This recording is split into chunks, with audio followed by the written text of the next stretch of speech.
안녕하십니까? 이번 시간도 지난 시간에 이어서 이 회복 탄력성에 관련된 이야기를 나누도록 하겠습니다. 지난 시간에 이어서 자기를 조절을 잘 할 수 있는 그 능력 이면에는 자기를 이해하는 능력이 필요하다라고 말씀을 드렸습니다. 그렇죠? 그래서 이 자기 이해 지능이 왜 중요한지, 이 자기 이해하는 그 기능이 왜 중요한지 그 중요성에 대해서 먼저 알아보도록 하겠습니다. 어린아이가 타인의 마음을 헤아릴 수 있는 기본적인 능력, 이것이 무엇일까요? 아이는 타인에 대한 개념이 일단 서야 되겠죠. 그 자신에 대한 개념이 승타 상태에서 동시에 그것을 알아가는 마음, 우리가 이것을 마음 이론이라고 합니다. 다시 말해서 타인의 입장을 이해하는 것과 나의 입장을 이해하는 것, 혹은 달리 말해서 타인과 나를 구별하는 것은 결국 동일한 기능이라는 거죠. 타인의 입장을 이해하는 순간 자아의식이 생깁니다. 나라는 것이 생기려면 남이 있어야 되는 거잖아요. 그렇죠?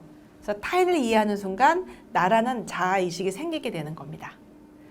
자아 개념의 근본은 타인의 시선을 느낌으로써 혹은 타인의 관점에서 나를 바라보는 것이 자아라고 할 수 있는 부분이라고 할 수 있겠죠. 그래서 나의 이해를 통해서 타인을 이해할 수 있게 되는 겁니다. 이것의 기능을 전두엽에서 하는 기능이래요. 전두엽에 관련된 그런 부분이라고 할 수 있습니다. 즉, 나 스스로에 대해서 생각할 때나 타인에 대해서 생각할 때 모두 이 전두엽 부분이 활성화되더라는 것입니다. 상황을 이해할 수 있게 되는 것과 연결되는 부분이라고 보시면 될 것 같아요. 자기 이해의 지능과 밀접하게 관련된 것이 바로 감정의 조절 능력입니다.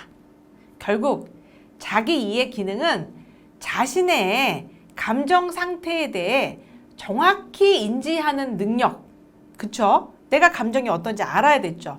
자신의 감정 상태를 원하는 방향으로 조절할 수 있는 능력을 하게 되는 겁니다. 그것을 기반으로 해서 그 대인관계 이제 기능이 나오고 우리가 대인관계 지능이라고 이야기합니다. 대인관계 지능은 다른 사람들의 기분이나 감정 상태를 잘 파악하여 분위기를 맞추고 타인의 태도에 영향을 미치는 능력이라고 할 수 있습니다. 이러한 우리가 기능이라고 하지만 우린 여기서 이제 6가지 지능에 대해서 얘기하기 때문에 이 책에서는 지능이라고 쓰고 있습니다. 이러한 지능은 흔히 리더십과 설득력이라고 나타냅니다. 좋은 리더십을 발휘한 사람들은 어때요? 타인이 무엇을 원하는지, 타인을 어떻게 같이 해서 데리고 갈 것인지, 그 사람들을 어떻게 설득할 것인지 잘 알고 있는 사람들이라는 거죠. 그러니까 대인관계에 다른 사람의 감정을 잘 아는 사람들입니다. 다른 사람의 감정을 잘 알려면 내가 그 감정을 학습해 봤어야지만 알 거 아닙니까? 그래서 나의 감정을 잘 알고 타인을 잘 알게 됐을 때 대인관계도 좋아지더라는 거죠. 우리가 인생에서 성공이라고 부르는 것의 기본은 뭐예요? 인간관계에 깔려 있다는 겁니다. 그리고 그 인간관계를 잘 맺고 잘 유지하고 조절하고 갈등을 관리하고 하는 능력이 바로 인성지능이라고 할 수 있습니다. 여러분 사회생활 하다 보면 그런 사람들 있지 않아요? 정말 뼈 빠지게 일해요.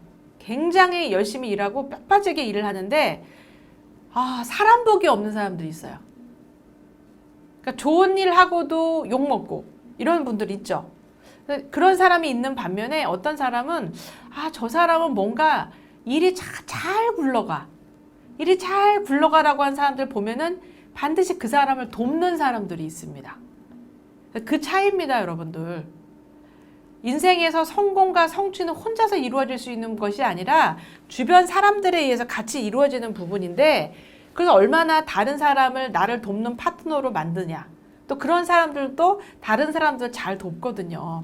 그 인간관계 조절 능력이라고 할 수 있는 거죠. 그래서 자기인의 지능은 다른 지능의 발휘를 돕는 일종의 메타지능이에요. 다른 것을 더불어서 도울 수 있다고 말씀드렸잖아요. 그렇죠? 그래서 자기 이해 이 지능은 회복 탄력성의 자기 조절 능력과 밀접한 연관성을 갖는다라고 저번 시간에 말씀드렸어요. 그리고 자기 조절력의 바탕이 되는 감정 조절 능력, 충동 통제력, 원인 분석력이 아까 말한 자기 이해의 기본에 깔려 있는 부분이라고 제가 저번에 말씀을 드렸고 다시 또 리마인드해서 말씀드립니다. 그럼 첫 번째, 감정을 조절할 수 있는 능력에 대해서 보겠습니다. 감정을 조절할 수 있는 능력에는 긍정적인 감정을 불러일으키는 습관이 필요합니다. 긍정적인 감정을 불러일으키는 습관. 제가 그 얘기했죠? 부정적인 감정이 딱 들 때, 아, 내가 부정적인 생각을 하고 있구나. 그럼 역으로 긍정적인 생각이 되는 걸 한 번 더 같이 하라고 제가 말씀드렸어요. 아이들한테도 그렇게 훈련시키세요. 회복 탄력성을 이루는 요소인 자기조절 능력의 기반은 자기 이해, 지능에 있다라고 말씀드렸습니다. 제가 지금 자기 이해 기능하고 자기 이해 지능이란 말을 같이 쓰고 있네요. 그렇죠?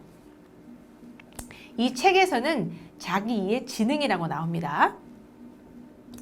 높은 수준의 자기 이해 지능은 감정 조절력으로 나타난다라고도 말씀드렸습니다. 감정 조절력은 압박과 스트레스 상황에서도 평온함을 유지할 수 있는 능력입니다. 멘탈이 강하다라는 사람들은 뭡니까? 어떠한 압박과 스트레스 상황에도 거기에 압도되지 않고 평온함을 유지할 수 있는 사람. 부정적인 생각에 들으면은 평온함을 유지하지 못해요. 그럴 때 반대로 긍정적인 생각으로 바꿔주라 그랬잖아요. 그래서 평온함을 유지하라고 말씀드렸잖아요. 한 예로 뭐가 있을까요? 제가 넘어졌어요. 너무 창피해요. 그럼 너무 창피하다는 생각에 막 빠지면은 점점 창피하면서 화가 막 올라갑니다. 너무 창피하다. 딱 그 다음에 긍정적인 생각에 뭐가 있을까요?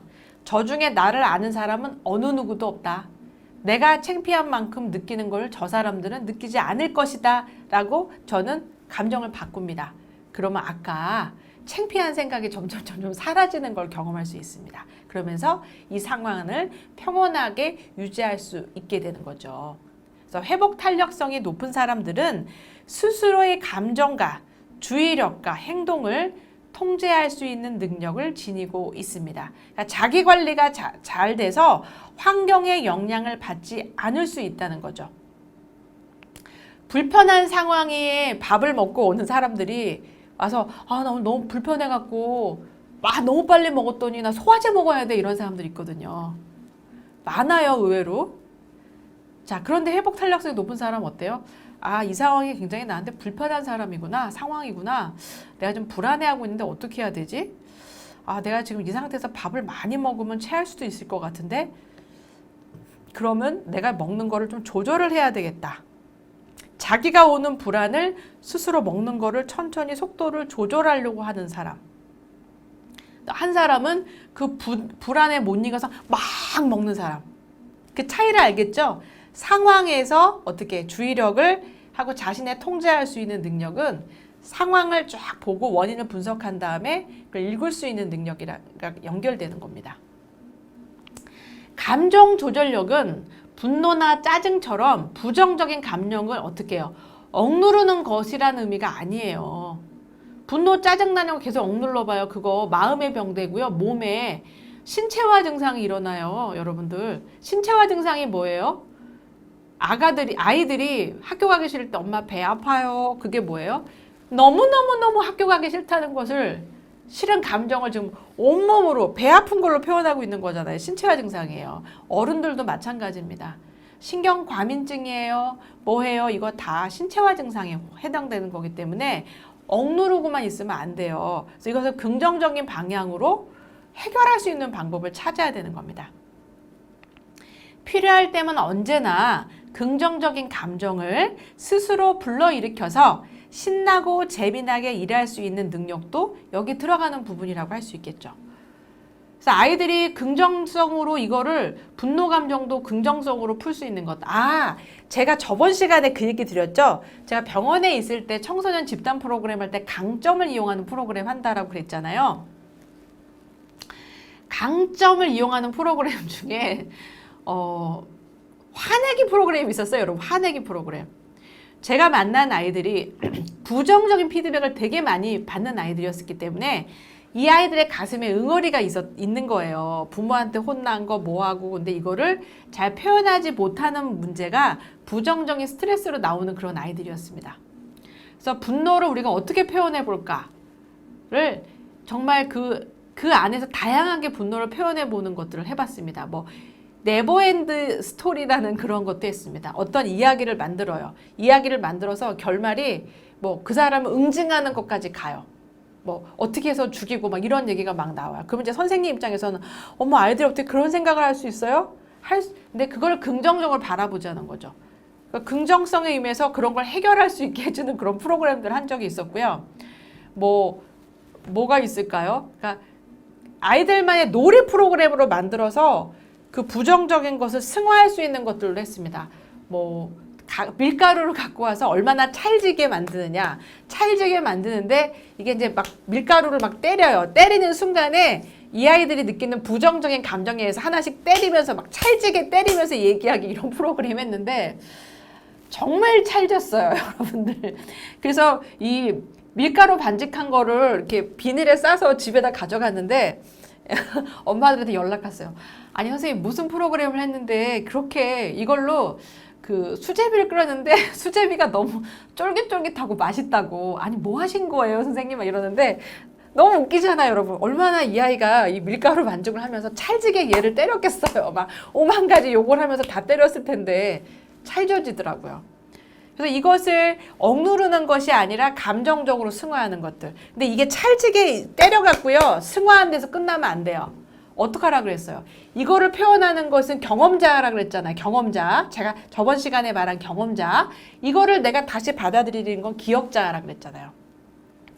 열심히 밀가루를 찰지게 때려주고 뭐하고 해갖고 실컷 해결을 했어요.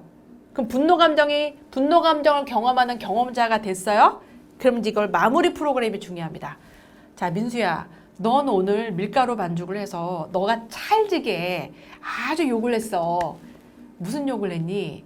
아이가 이제 자기가 욕한 거를 선생님 민망해서 말을 못 하겠어요. 아깐 제정신이 아닌 상태에서 욕이 나왔는데 정신을 차리고 보니까 욕을 할 수가 없네요. 아이들이 그렇게 이야기를 해요. 그러면 너무 감사하다. 네가 그걸 느낄 정도로 굉장히 지금은 굉장히 점잖은 상태를 유지하는 거구나. 그렇구나.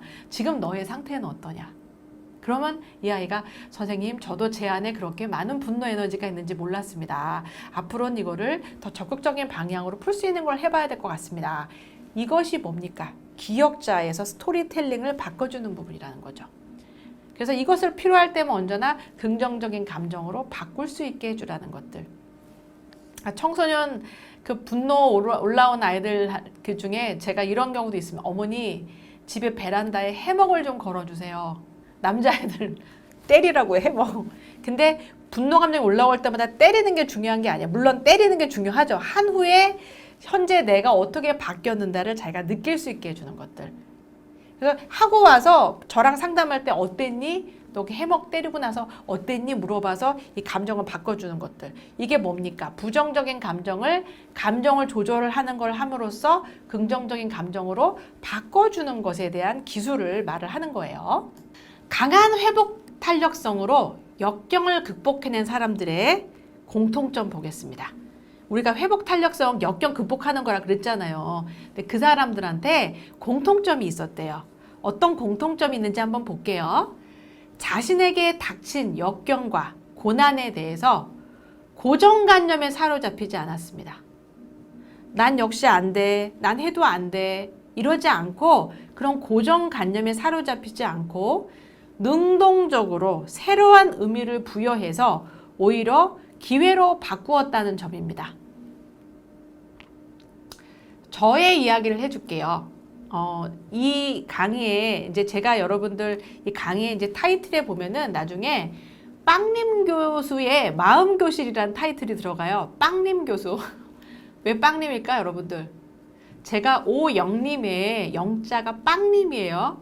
근데 이게 좋은 영할 때 빵도 있지만 빵빵하다는 의미의 빵님도 있습니다.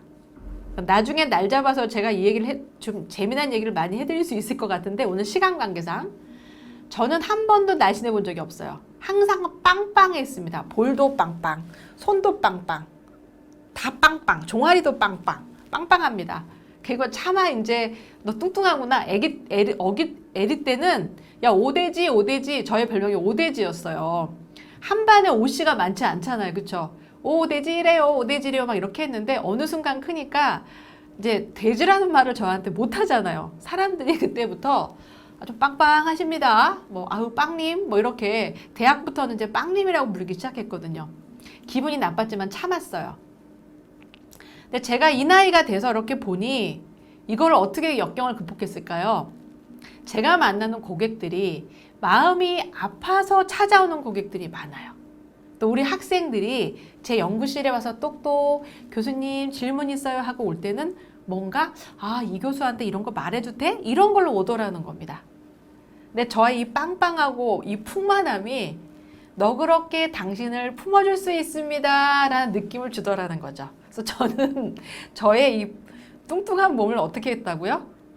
빵빵하게 다른 사람의 마음을 품어줄 수 있는 여유로움이라는 이미지로 극복을 했습니다. 그래서 저의 이 타이틀이 빵님 교수의 마음교실이라는 타이틀이 붙었었거든요.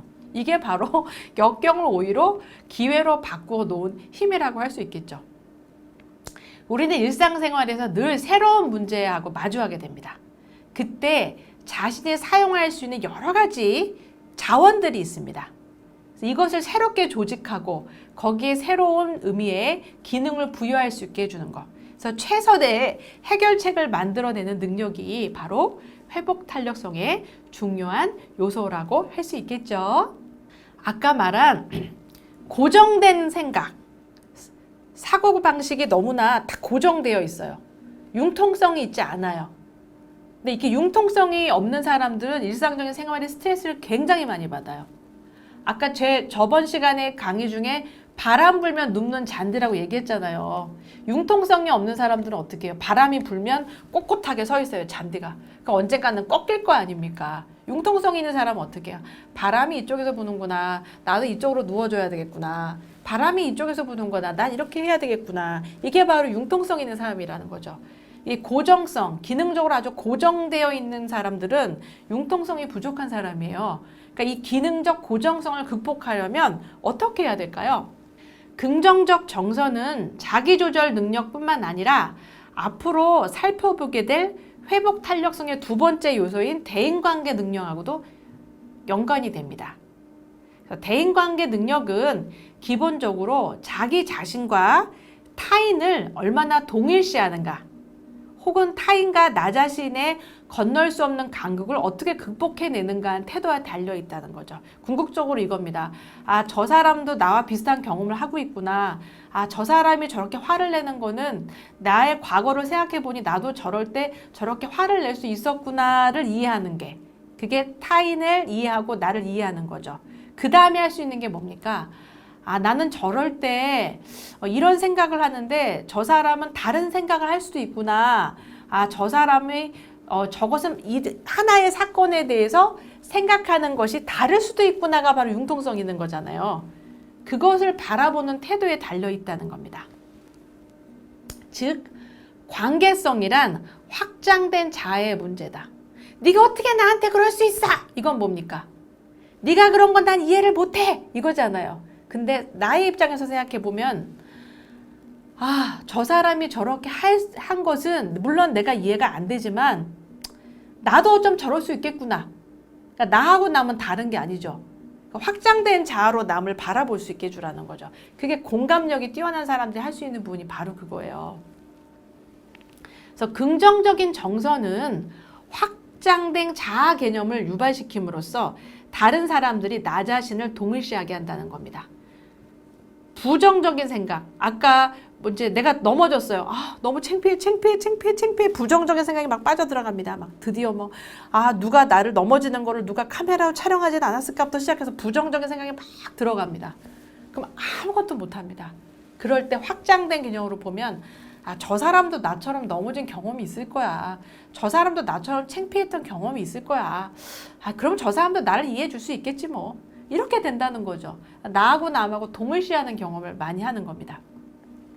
그래서 아이들한테요, 이거를 유연한 아이로 기르려면 어떻게 해야 되냐면은 상황에 대한 상황극을 많이 하는 거, 역지사지 있죠. 만약에 이런 입장이라면 어떻게 했으면 좋을까? 이런 이야기를 만들어서 합니다. 근데 이거를 얘 걸로 하면 되게 불편해요. 근데 여러분의 자녀 이름이 영민이에요. 영민이가 이런 상황에서 이러면 어떻겠니? 그럼 불편해요, 여러분들. 부정적인 걸 말할 수도 있으니까. 그럴 때는 영민이 빼고 어떤 아이가 있는데 어떤 아이가 이렇게를 했는데 어떻게 하면 좋을까 해서 역지사지를 이 아이가 경험해 볼 수 있게 해주는 겁니다. 역지사지 경험을 통해서 다양한 상황들에 대한 것을 경험해 볼 수 있게 해주는 거죠. 다양한 상황들을 경험해 보게 해주면서 이 사람은 어떻게 타인을 이해할 수 있는 능력이 커지게 되는 겁니다. 이러한 이유 때문에 긍정적인 정서가 높아지면 자아 확장력이 높아지고 한마디로 어떻게 돼요? 여유롭고 좋은 사람이 될 수 있다는 거죠. 그래서 봉사나 선행을 베풀 가능성도 높아지고요. 친절해지고요. 관계 맺기에 적극적일 수 있게 되는 겁니다. 그래서 마음이 여유로운 아이로 기르려면 유연한 아이로 기러야 되겠죠. 유연한 아이가 되려면 다양한 상황을 이해할 수 있는 능력이 있어야 된다는 겁니다. 그래서 부모가 집에서 가르칠 때 다양한 상황에 대해서 역지사지를 통해서 다른 사람 입장에서 경험해 보는 것들, 해볼 수 있게 해주는 것들, 그 프로그램을 통해서 해보는 것들, 그런 것이 중요한 거죠. 즉, 긍정적 정서가 향상되면 다른 사람을 더 긍정적으로 바라보게 되고요. 부정적인 편견이나 고정관념 약화됩니다. 물론 부정적인 생각이나 고정관념이 들어요. 그럴 때마다 어떻게 해요? 터닝을 빨리 할 수 있게 되는 거죠. 아, 내가 오늘 넘어지는 거, 저 진짜 넘어진 적 있거든요, 여러분. 마을버스를 탔는데요. 타자마자 아저씨가 코너를 돌기 때문에 직진으로 정말 운전기사 바로 뒤에서부터 달려가지고 맨 끝자리 어떤 아저씨한테 팍 안긴 적 있어요. 너무 창피했어요, 정말. 아, 막 진짜 그 아저씨도 당혹스러워하고 저도 너무 당혹스러워하는데 너무 힘들어갖고 아픈지도 몰랐어요, 정말. 근데 이 전갱이를 제가 내려서 보니까 찢겨 있더라고요. 근데 그 버스 내내 버스에서 계속 정말 너무 불편해갖고 아저씨한테 죄송하다는 말도 못하고 막 정말 그런 적이 있었거든요. 근데 아저씨가 먼저 내리길래 너무 죄송합니다라는 얘기는 했지만 너무 괴로웠어요. 근데 그 생각을 이제 계속 바꾸는 거죠. 그 사람들이 얼마나 웃었을까? 혹시 나의 그렇게 하는 걸 누가 카메라로 찍지는 않았을까? 그런 생각이 들 때마다 그런 사람, 저 사람들도 그런 경험이 있다.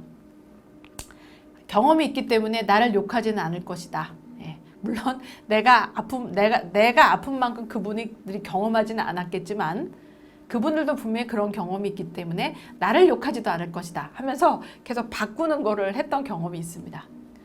그래서 스스로 긍정적인 감정을 불러일으킬 줄 알아야 된다는 거죠. 그래서 중요한 순간에 긍정적인 정서를 스스로 유발하는 습관이 필요합니다. 중요한 순간에 스스로에게 뭘 주라고요? 사탕을 주는 거예요. 사탕. 그래서 긍정적 정서를 불러일으키는 것이 습관에 대한 사람이 뛰어난 능력을 발휘할 수 있습니다. 사담인데요. 저는 이제 저희 학교가 용인이고 제가 사는 곳은 서울이에요. 그러니까 굉장히 좀 멀리 학교를 다니고 있는데 운전을 막 하고 갑니다. 운전하다 가면 어느 순간 이제 저는 고속도로를 다니거든요. 옆에 큰 차가 확 지나가면 차가 약간 흔들립니다. 그리고 코너링을 해서 가야 될 상태가 되면 막 무서운 생각이 들어요. 어느 순간 문득 무서워지고 차에 나 혼자 있구나 이런 느낌이 들어요. 자, 그럴 때 저는 제 한쪽 핸들을 잡고 저의 머리를 쓰다듬습니다. 오영님 잘하고 있어. 너 이 정도면 훌륭하다. 야, 여자가 이 정도 운전하면 잘하는 거지. 자, 그러면서 또 무슨 생각하냐면은 여자라는 고정관념을 버려 또 생각해요. 그럴 때. 그러면서 오영님 훌륭해. 야, 너 굉장히 성실하다. 잘할 수 있어. 화이팅! 그럽니다. 그럼 운전을 딱 합니다. 그러면 정말 내 안에서 잘할 수 있는 마음이 생깁니다. 여러분들. 저한테 사탕을 주는데 저의 사탕은 뭐라고요? 저를 저 스스로를 쓰다듬어 줍니다. 어떤 분은 너무 큰 사탕을 줘요. 명품백을 사시는 분들도 있고 아니면 뭐 또 홈쇼핑에서 뭐 하나를 지르시는 분들도 있고 나쁘지 않아요, 여러분. 사탕은 어떻게 내가 조절해서 쓸 수 있으면 좋은 겁니다. 회복 탄력성을 높이려면 어떠한 중요한 일이 발생했을 때 스스로 긍정적 정서를 불러일으키는 것을 습관화해야 합니다. 그래서 아이가 마트 가서 장난감 사달라고 막 뗐을 때 어떡하라고요? 엄마가 사주려고 마음을 먹었으면 애 계속 정말 사줄 듯 말 듯 그러지 말고 확실하게 사주고 안 사주는 거는 못 사준다라고 말하라 그랬잖아요. 그럴 때 할 수 있는 게 그겁니다. 아무개 오늘 너가 이걸 했는데 네가 노력하는 모습을 보면서 엄마가 너무 좋았어. 엄마 그래서 이걸 너를 사줄 거야. 이건 너한테 주는 사탕이야. 너 스스로한테 주는 사탕이야. 이런 말을 해주는 겁니다. 아이가 그것이 바로 자기를 조절할 수 있고 고정적인 부정적인 고정관념을 약화시킬 수 있는 방법이 될 수 있는 겁니다. 참지 말고 즐겨라. 여러분들 참지 말고 즐겨라. 충동 통제력은 단순한 충동을 억제하는 능력을 말하는 게 아닙니다. 여기서는 충동성은 주로 계획성 없이 어떠한 일을 수행하거나 그때그때 기분에 따라서 행동하려는 성향을 말합니다. 그쵸? 충동성. 자, 여러분 혹시 홈쇼핑에서 지름신이 내려보신 적 있으세요? 그 지름신이 바로 충동성이에요. 그쵸? 네. 충동 통제력은 자신의 동기를 스스로 부여하고 조절할 수 있는 능력과 관계가 됩니다. 같은 지름신이 내려도요, 이건 달라요. 오늘 나는 뭐가 있을까요? 너무나 멋있는 옷을 봤는데 옷이 150만 원이었어. 훅 지르고 싶었으나 참았지. 그러면서 나는 나 자신한테 오영님, 너 오늘 너무 잘했어. 칭찬을 했어. 그리고 홈쇼핑을 보는데 비슷한 디자인의 옷이 있는 겁니다. 그럼 저한테 사탕 주라고 얘기했잖아요. 그래, 너는 오늘 150만 원의 옷을 지르지 않았기 때문에 너는 충동 통제를 참 잘했어. 그러면 저 홈쇼핑에 대해서 저 15만 원 정도의 옷은 내가 살 수 있지 않을까? 좋아. 그럼 우리가 저 옷을 산다는 조건 하에 저 옷이 어떠한 기능이 있는지 지금서부터 6분 동안 저 홈쇼핑을 한번 즐겨보겠다. 마음을 먹는 겁니다. 이것은 다 사겠다고 마음을 먹고 그거 보는 것과 안 사야 되는데 어떡하지 사고 싶다? 어떡하지 이거하고는 다르다는 거예요. 안 사야 되는데 저거 자꾸 사고 싶은 그 마음은 어때요? 괴롭죠. 근데 난 저거 사기로 마음 먹고 하지만 저게 어떤 상품인지 제대로 봐야 되기 때문에 내가 볼 거야 하는 마음은 달라요. 그 홈쇼핑 하나 상품 6분 파는 동안에 이 사람은 즐거운 마음으로 볼 수 있다니까요. 그래서 충동 통제력은 자신의 동기를 스스로 부여하고 조절할 수 있는 능력과 관계가 됩니다. 근데 이 사람이 정말 그것을 사면 안 돼. 그럴 때 어떻게 해야 돼요? 충동 통제력 있는 사람은 채널을 다른 데로 돌릴 수 있는 힘도 있어야 된다는 거죠. 그게 바로 충동 통제력이니까. 그것은 단순한 인내력이나 참을성과는 좀 다른 의미로 받아들일 수 있어요. 자, 자율성을 바탕으로 오히려 고통을 즐기는 능력 혹은 고통의 과정을 즐거움으로 승화시키는 마음의 습관이래야지 할 수 있는 부분이라는 겁니다. 자, 이러한 습관은 회복 탄력성을 이루는 아주 중요한 요소입니다. 여러 번 학습할 때 옵니다. 자, 승민아, 오늘 수학 이 산수 해야 되는데 승민이 이거 어떻게 하면 좋을까? 승민이가 시간을 한번 정해봐. 10분이요. 승민이 10분에 이거 할 수 있겠어? 네. 승민아, 그럼 10분 하고 못한 부분에 대해서 엄마가 좀 더 하자라고 얘기할 텐데 그거 괜찮겠지? 10분에 애가 다 할 수 있겠어요, 여러분들? 못했죠. 승민아, 아까 승민이가 10분이라고 얘기했는데 그 안에 이걸 다 못했다. 어떻게 하면 좋겠니? 내일 하고 싶어요. 학습지 선생님이 내일 오는데 내일 하면 안 될 것 같은데 어떡하지? 그럼 좀 이따 할게요. 좀 이따 어떻게 할까? 좋아. 지금서부터 승민이가 1시간 동안 이거 하고 놀자. 레고 조작하고 놀자. 그 다음에 엄마가 부르면은 우리 그때 하자. 1시간 열심히 놀았습니다. 자, 승민이가 왔는데 즐거운 마음으로 올까요? 즐거운 마음으로 오지 않습니다. 하지만 승민이가 자기가 말한 거를 할 수 있게 해주는 거죠. 승민아, 1시간 놀고 와서 공부 다시 하려니까 힘들지? 네. 그 마음을 읽어주라는 겁니다. 그래, 승민아, 엄마도 승민이 계속 놀리고 싶은데 우리가 엄마하고 약속한 거는 해내야 되지 않을까? 그럼 승민이가 요거 1시간 안에 아니면 언제 시간 얼마나 좀 할 수 있겠어? 그럼 우리 40분 내에 다 할까? 그래, 다 하자 하면 승민이 잘하면 엄마가 맛있는 거 뭐 해줄게 이렇게 되는 거겠죠. 그래서 아이가 그걸 하게 만들어 주는 겁니다.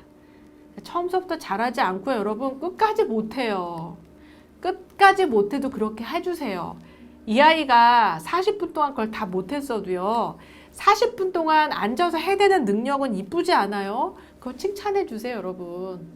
그래서 아이가 그것을 즐길 수 있게. 어차피 우리 엄마가 나를 이렇게 할 때는 이것은 해야 할 일이다. 이왕 해야 될 거면은 집중을 잘해서 해야 되겠다. 이 생각을 할 수 있게 해주라는 겁니다. 그러니까 무조건 참으라고 해서 될 부분이 아닙니다. 안 되는 부분을 즐길 수 있게, 아니면 자기가 시간을 정할 수 있게 이렇게 해주라는 거예요. 건강한 충동 통제력이 되려면 그것은 반드시 뭐가 있어야 된다고요? 긍정성, 그 다음에 자율성하고 균형이 이루어집니다. 다른 사람에 의해서 이루어지는 부분은 안 된다는 겁니다. 근데 여러분 그 긍정 심리학이라는 부분이 어떤 사람들에 의해서 비판을 받았어요. 내가 자꾸 슬픈데 왜 자꾸 긍정으로 생각하게 하라고 하냐고요. 이렇게 말하는 게 있습니다. 맞습니다. 긍정이 되기 위해선 자율성이 같이 있어야 된다는 거죠. 내가 지금 슬프고 울고 싶은데 뚝 그쳐 아는 거 안 된다 그랬잖아요. 그쵸? 네가 지금 많이 슬프고 울고 싶구나. 그래, 일단 너가 울 수 있는 시간을 엄마가 줄게. 자, 얼마나 너가 울고 나면은 조금 네 마음이 풀리겠니? 그러면 요 방에 들어가서 너가 충분히 울고 나올래? 아니면 너가 슬픈데 엄마가 얼마나 안아주면 되겠니? 그래서 아이가 슬픔을 표현할 수 있고 부정적인 마음을 표현할 수 있는 게 바로 자율성입니다. 그것이 충분히 이루어지고 나면 우리가 긍정적인 생각을 해볼 수 있게 해주라는 거죠. 그래서 긍정성, 그냥 무조건 긍정적으로만 하라는 게 아니라 부정적인 부분을 공감해주고 그 아이가 충분히 그 부정적인 부분을 공감할 수 있게 해주고 그 다음에 그 공감하고 긍정으로 바꾸는 것까지 그 마음을 정하는 거에 아이가 정할 수 있게 해주는 것이 바로 자율성이라고 보시면 될 것 같아요. 그래서 긍정성과 자율성에는 균형이 필요한 겁니다. 내가 하고 싶어서, 내가 좋아하는 일이니까, 내가 선택한 일이니까, 내가 생각하기에 의미 있는 일이니까. 그렇기 때문에 다른 충동을 통제해가면서 그 일에 집중할 수 있게 해주는 것이 뭐예요? 그것이 건강한 충동 통제력입니다. 그러나 이것은 긍정성이나 자율성이 동반되지 않은 상태에서는 건강한 충동 통제력이 나올 수 없습니다. 단순히 인내심만을 발휘한다? 이것은 우리한테 좋은 결과를 미칠 수 없다는 거죠. 그래서 자율성이 있어야 돼요. 이 자율성이 아이들한테 행복을 가져올 수 있기 때문입니다. 아이들이 스스로 공부하면서 즐겁게 몰입할 수 있으려면 자율성을 키워줘야 됩니다. 자율성에 기반한 충동 통제력이야말로 아이들이 건강한 정신으로 한평생 살아갈 수 있도록 회복 탄력성의 근간이 됩니다. 그래서 어떤 일을 할 때 얼마 시간 주면 돼? 얼마면 되니? 이런 거 먼저 물어봐 주라는 거. 근데 그렇게 물었을 때 아이들이 잘하리라는 생각을 하지 마세요. 엄마가 이렇게 시간을 줬는데 너는 왜 엄마의 기대치에 못 미쳐? 라는 말도 하지 마세요. 못하는 게 당연한 겁니다. 하지만 아이가 그 시간을 지키려고 노력하고 하려는 과정을 칭찬해 주는 것이 부모의 역할이고요. 회복 탄력성의 아이의 마음을 끝까지 읽어주는 누군가가 있었다는 것을 말씀드렸잖아요. 그 자율성이 바로 아이의 행복을 지켜주는 부분하고 연관되는 부분입니다. 게임의 예를 한번 들어볼게요. 게임을 엄격하게 금지하면요, 오히려 아이들이 점점 게임하고 싶어져요. 그래서 게임 중독에 빠질 가능성이 훨씬 높아집니다. 특히 초등학교 고학년의 경우 게임 중독에 빠지게 한 큰 요인을 게임을 못하게 막고 야단치는 억압적인 부모한테 있을 수 있어요. 그래서 부모의 강압적인 금지가 게임을 더 매혹적으로 만들고 몰래 게임하는 것이 더 짜릿하게 만드는 게임 중독을 만들 수 있다는 거죠. 그래서 공부라는 고통을 피하고 엄마에게 반항하는 수단으로 게임에 더 적극적으로 의존하게 되면 아이들에게 자신의 인생의 주인공이라는 느낌을 가질 수가 없겠죠. 그래서 자율성을 가지려면 아이한테 시간을 주는 게 중요합니다. 보통 이런 얘기 합니다. 컴퓨터를 거실로 갖고 나오라고요. 그리고 몇 시간을 할 것인지를 아이들이 정할 수 있게 해주라고 이야기합니다. 잘할까요, 여러분? 절대로 잘하지 않습니다. 제가 누누이 말씀드립니다. 현대 시대는 뭐라고요? 아이들하고 너 게임 그만해, 스마트폰 그만해 하고 실랭이를 벌이는 시대입니다. 그것이 관심의 폭이 됩니다. 이거를 어떻게 긍정적으로 싸울 것이냐, 긍정적으로 아이한테 이야기할 것이냐, 아이들이 같은 게임을 하는 거, 너 게임 그만해, 이 말을 어떻게 긍정적인 말로 좀 건설적으로 듣고 잘할 것이냐의 포인트인 거지, 안 하는 아이는 없어요. 안 하면 아이들하고 말이 안 통하는데요. 그래서 그런 부분에 대한 부모들의 노하우가 필요한 거죠. 자, 좋은 얘기가 있습니다. 자, 산에 오르는데 정상에 오르는 것만이 목적인 사람들. 정상에 오르기까지 한 걸음 한 걸음 고통스럽잖아요. 그쵸? 근데 그 고통을 다 무시하고요. 정상에 오를 거야, 오를 거야, 오를 거야, 오를 거야 하고 올라간 사람이 있습니다. 정상에 가서 뭐 할지 몰라요. 그럼 그 사람들이 그다음부터 딴짓을 합니다. 좋은 대학 갔습니다. 좋은 대학 가서부터 제가 뭘 해야 될지 모르겠어요 하고 혼란스러워하는 아이들 되게 많습니다. 모든 발걸음이 사실 이러한 발걸음 하나하나가 한순간 한순간 하루하루 모여서 바로 무엇이 될까요? 인생이 되는 거죠. 그쵸? 참아야 할 괴로움으로 여겨질 수도 있습니다. 이게 그러면 아이는 정상에 오르는 목적으로만 계속 산다 그러면 사는 게 너무너무 괴롭지 않을까요? 그냥 인생 자체가 괴로운 겁니다. 아, 나는 왜 훌륭한 대학을 가야만 될까? 아, 사는 게 너무 괴롭다. 이렇게 된다는 거죠. 정상에 오르는 것을 목표로 두기는 하죠. 하지만 내딛는 발걸음 하나하나 즐기면서, 즉 과정을 즐기면서 올라가다가 새소리도 듣고 예쁜 꽃도 보고 하면서 올라가는 겁니다. 올라가다 보니 너무 힘든데 앞에 계단이 있네요. 와, 죽었다. 어떻게 해야 되냐? 그럴 때 그 앞에서 숨을 고를 수 있는 거. 아, 3분만 쉬었다 올라가자. 거기서 새소리도 듣고 무슨 소리도 듣고 꽃은 소리가 아니구나. 꽃도 보고 이렇게 하면서 충분히 쉰 다음에 내가 저 계단을 올라가야 되는구나 하고 딱 올라가는 게 자율성이에요. 그쵸? 그쵸? 그 자율성을 갖고 올라가는 과정이 바로 우리는 몰입입니다. 학습에서 몰입 이론이 중요한 게 바로 그런 부분이에요. 그렇기 때문에 행복은 성공의 결과라기보다는 성공에 이르는 길이라고 할 수 있습니다. 그래서 회복 탄력성이 높은 사람들은 행복해진다기보다는 행복하기 위해서 회복 탄력성을 높인다라는 의미로 본다는 겁니다. 자, 여러분들, 아우, 지긋지긋해요. 우리 아이들 정말 컴퓨터 하는 것 때문에 사는 게 너무너무 지긋지긋해요. 라고 얘기하잖아요. 그쵸? 근데 그렇게 생각하시지 마시고, 나는 우리 아이와 행복한 삶을 꿈꾸고 있다. 내가 아이와 행복한 삶을 꿈꾸는 과정에는 산을 올라가는 과정과 비슷하다. 나는 우리 아이와 게임이라는 문제로 갈등하고 있다. 이것은 내가 산을 오를 때 올라가는 계단과 같다. 자, 계단을 오를 때 어떻게 아이한테 자율성을 주라고 했죠. 컴퓨터 게임이라는 갈등에 의해서 엄마가 솔직하게 얘기를 해주고 너무 힘들다. 하지만 너한테 자율성을 주고 싶다. 그래서 해주는 부분들. 그럼에도 불구하고 갈등은 계속 일어납니다. 그 갈등을 잘 경험하고 극복하고 아이하고 같이 해결하는 과정이 바로 아이한테 공을 들이는 과정이라고 말씀드렸습니다. 일어나는 일들의 원인을 정확히 파악하라. 자, 여러분, 그 다음 주제로 넘어왔습니다. 이 주제는 뭐라고요? 원인을 분석하는 능력. 앞에서 말씀드렸던 그 원인을 분석하는 능력하고 연결되는 부분입니다.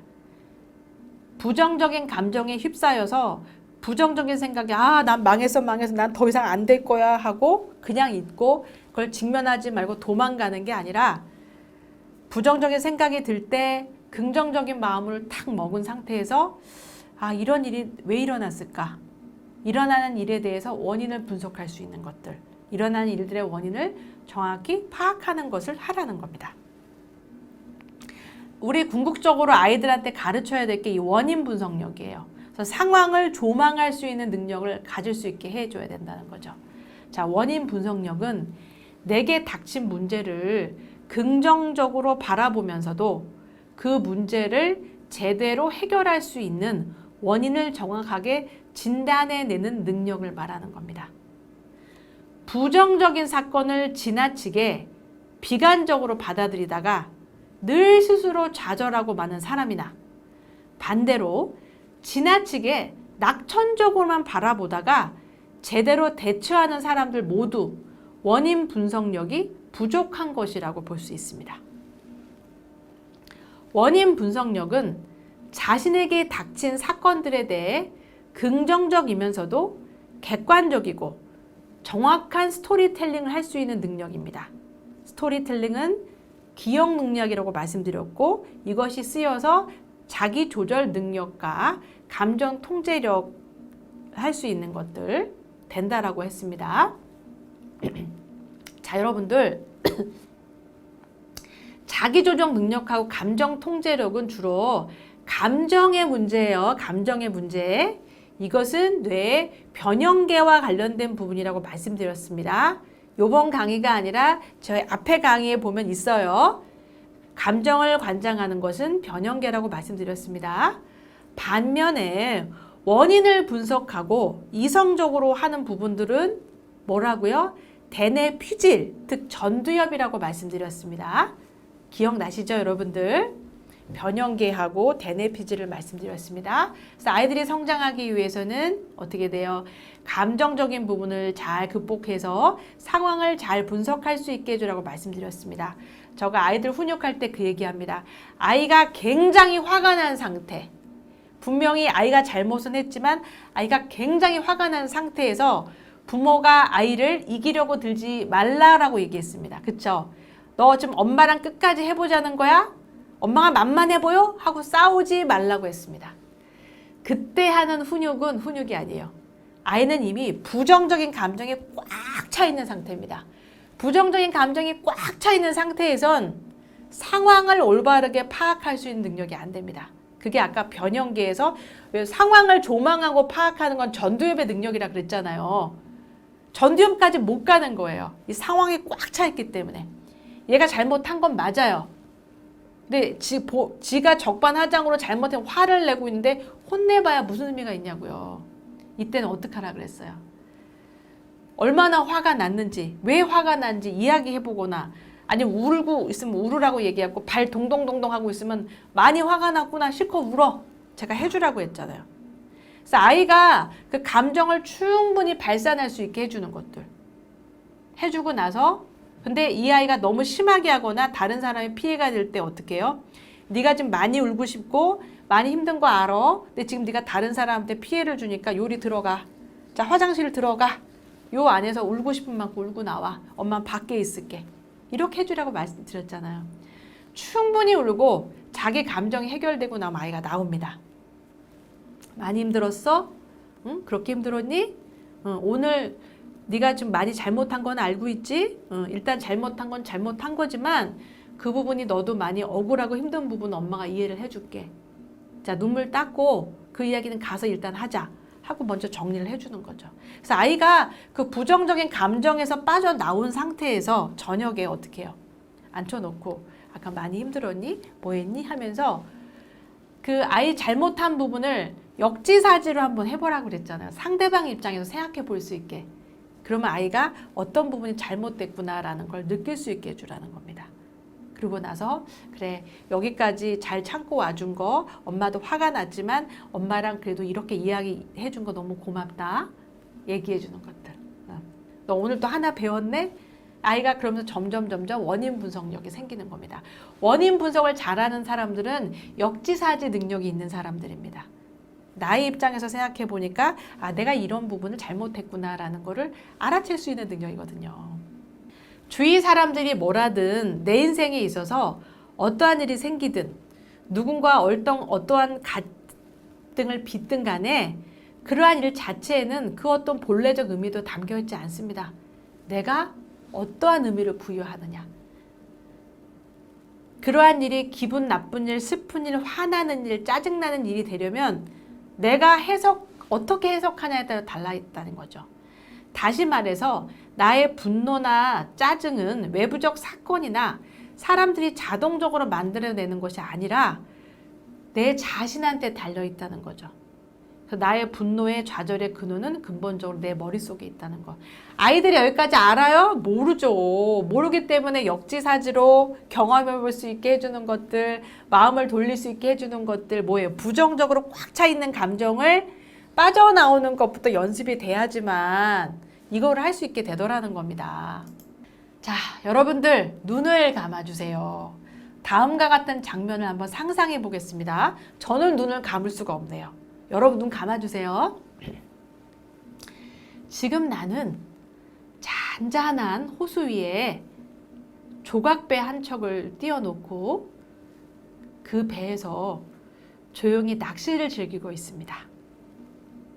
따뜻한 봄바람이 살랑살랑 불어오고 날씨는 화창하고 주위는 평화롭고 모든 것이 완벽합니다. 자, 여러분 기분 좋죠? 근데 갑자기 다른 배가 와서 내 조각배를 뒤에서 쿵 하고 박았어요. 배가 몹시 흔들리고 이 평화롭고 행복한 느낌이 확 깨지면서 불쾌하고 분노의 감정으로 막 바뀝니다. 누구야? 이렇게. 왠지 무시당한 느낌도 들고 혼자 즐길 수 있는 권리를 침해당한 것 같아서 화도 나오고 누구야? 하고 막 화가 막 나는 그런 상황이 이제 되는 거예요. 아니 어떤 사람이 부주하게 내 배를 들이받은 거야? 응? 누구야? 이렇게 되는 거죠. 그런데 감히 나를 누가 날 건드렸어? 하고 하는데 봤더니 뒤를 돌아봤더니 배가요 여러분 빈 배예요. 빈 배. 아무도 없는 배예요. 잘못이 있다면 산들산들 발아오는 봄바람에 이 빈 배가 떠 내려와서 나의 조각배를 쿵 하고 박은 거죠. 스스로 어색한 미소를 짓는 순간 분노는 사라지죠. 누구를 미워하겠어요?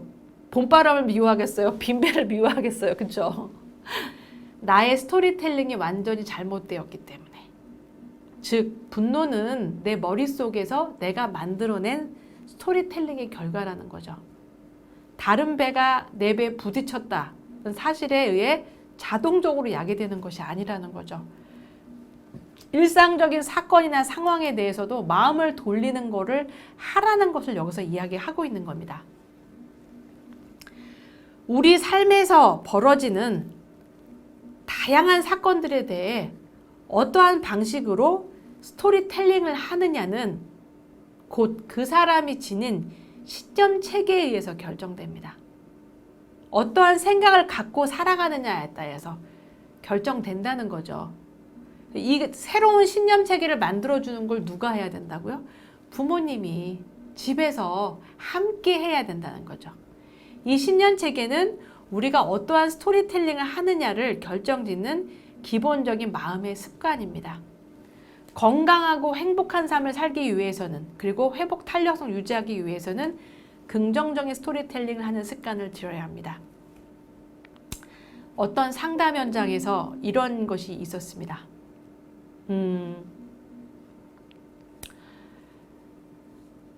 미혼모가 아이를 가지는 문제가 있었어요. 그래서 아이를 낳았어요. 그런데 이 아이를 입양을 보냈습니다. 이 아이는 입양합니다. 공개 입양이 됐습니다. 아이가 자라오다가 사춘기에 드디어 엄마 입양이라는 게요 제가요 버림받았다는 의미더라고요.를 아이가 느낍니다. 때마침 요즘 베이비 박스라 그래서 아이를 그 박스에 이렇게 놔두고 가는 아이들이 있단 말이에요. 엄마, 저는 어디서 왔어요? 물어본 상황이 됩니다. 엄마, 저는 버려진 아이인가요? 그런데 저는 여기서 한 가지 느낀 게 양엄마한테 엄마, 저는 버려진 아이인가요? 를 말을 할 수 있는 그 아이는 행복한 아이라고 생각합니다. 왜 행복한 아이일까요, 여러분? 왜 그럴까요? 엄마한테 그 말을 할 수 있는 아이이기 때문에. 적어도 그렇게 불편한 마음을 엄마한테 말할 수 있는 평상시 엄마와의 관계의 역량이 있는 엄마였다는 얘기인 거죠. 자, 여기서 어떠한 스토리텔링을 만들 것이냐. 이 아이의 이야기로 하는 게 아니라 어떤 아이가 시리즈로 하는 거예요. 어떤 엄마가 아이를 갖게 됐어. 어떤 상황인지 잘 모르겠는데 상황에 한번 만들어 보자. 이왕이면 좀 좋은 성향을 만드는 게 좋겠다. 그렇죠? 사랑하는 사람이 있었는데 아이를 가졌고 교통사고로 남자가 죽었어요. 아이를 혼자서 기를 수 있는 입장이 안 된 상태에서 아이를 낳습니다. 이 아이는 이제 엄마가 어떻게 할 수가 없는 그런 상태입니다. 그럴 때 이 엄마는 이 아이를 버리는 마음으로 보냈을까요? 가슴 아픈 마음으로 보냈을까요? 가슴 아픈 마음으로 보냈을 거라는 거죠. 형편이 되면 자기가 길렀을 거예요. 그렇죠? 그리고 더 좋은 마음으로 아이가 정말 잘 자라게 해주기 위해서 아이를 보냈을 거라는 거죠. 엄마는 이 아이를 뱃속에 담고 있는 동안에 어떤 마음으로 아이를 길렀을까요? 얼마나 예쁜 아이, 가슴 아픈 아이, 이 존재 자체를 사랑하는 아이로 길렀을까요? 스토리텔링이 어떤 스토리텔링을 해주냐에 따라서 버려진 아이가 될 수도 있고 귀한 아이가 될 수도 있습니다. 이것이 부모의 역량입니다. 저는 지금 입양이라는 이야기로 이 스토리텔링을 만들었지만 일상적인 생활에서도 부정적인 스토리를 긍정적인 스토리로 만들 수 있는 다양한 스토리텔링들이 있습니다. 이 스토리텔링을 부모와 아이가 같이 하려면 부모의 역량이 있어야 되겠죠. 부모가 긍정적으로 바라볼 수 있는 그 힘이 있으셔야 된다는 겁니다. 그래서 우리는 그렇게 이야기합니다. 인간은 이야기를 살아가는 동물이다. 이야기를 살아간다라고 얘기합니다. 이야기에 끌려다니는 게 아니라 나의 스토리를 만들 수 있어야 된다는 거죠. 제가 청소년 프로그램에서 네버엔딩 스토리라는 프로그램을 한 적이 있습니다. 상식에서 어긋나는 다양한 이야기도 막 나옵니다. 자신의 화를 해결하기 위해서 외계인을 만나서 뭘 조작을 하고 5만 가지 이야기가 나옵니다. 끝이 안 나는 네버엔딩 스토리입니다. 경계 범위를 정하지 않은 상태의 이야기입니다. 근데 그 스토리의 주인공은 저랑 집단 프로그램 아이들이 스토리의 주인공입니다. 이야기를 살아가는 것이 아니라 이야기를 만들어간다는 거죠. 그래서 긍정적인 스토리텔링을 만드는 것은 우리의 자율성에 의해서 만들어 나오는 부분이라는 거죠. 우리가 만나는 우리 아이들 하나하나에 대해서 자신의 이야기를 어떤 이야기로 살 수 있게 만들어 줄 것이냐. 여러분도 마찬가지입니다. 삶에서 아이하고 경험하는 이야기들을 아우 지긋지긋해요. 게임하는 거 정말 지긋지긋해요. 핸드폰 갖고 싸우는 거 지긋지긋해요. 지긋지긋한 스토리텔링을 만드실 겁니까? 아니면 요즘 아이들은 다 게임하고 스마트폰을 하는데 그걸로 감정을 상하는 부분들이 있지만 오히려 이걸 즐겁게 할 수 있는 부분들을 찾아보는 부분도 있고요. 이걸 다른 거를 해서 아이하고 좀 친하게 지내는 방법들은 있더라고요 하는 다른 스토리텔링을 만들어낼 수도 있다는 겁니다. 그거의 주인공은 누구라고요? 여러분입니다. 아이가 주인공이 돼주기 위해서는 여러분이 그 이야기의 주인공이 되셔야 되겠죠. 그래서 이야기를 제대로 살아가기 위해서는 어떻게 해야 될까요? 그렇다면 보다 높은 수준의 원인 분석력을 갖기 위해서는 과연 어떠한 스토리텔링을 해야 하는 것이 맞을까요? 우리는 스토리텔링의 다음과 같은 세 가지 차원을 주목해야 합니다. 첫째, 개연성입니다. 나에게만 일어난 일인가? 아니면 나를 포함해서 누구에게나 다 일어날 수 있는 일인가? 아이들, 특히 사춘기는 비련의 주인공들입니다. 내가 이 세상의 주인공이에요. 그렇죠? 나한테만 일어나는 거, 나한테만 꽂히는 것을 객관성을 자꾸 유지해 줄 수 있게 해줘야 되겠죠. 둘째, 영속성입니다. 영속성. 항상 그런 것인가? 아니면 이번에만 어쩌다 그런 것인가? 여러분, 아이들하고 게임하고 스마트폰 싸우는 거 말씀드렸죠? 항상 아닙니다. 영속성 아닙니다. 성장하는 과정의 한 부분입니다, 여러분들. 그것을 우리가 알아보는 것들. 셋째, 보편성입니다. 모든 것, 모든 면이 다 그런 것이냐? 아니면 딱 그것만 그런 것인가? 이 보편성이 중요한 게 뭐냐가 있냐면요. 아이하고 관계 맺는데 되게 중요합니다. 아이가 아까 말한 사근사근하고 성격도 좋고 되게 좋은데 스마트폰 보는 것 때문에 맨날 싸워요. 그럼 우리 아이가 되게 좋은 부분도 많지만 매일매일 싸우는 것만 아이하고 하게 되잖아요. 그럼 아이 입장에선 우리 부모는 맨날 나를 혼내어가 된다는 거죠. 그렇죠? 근데 이렇게 보자는 겁니다.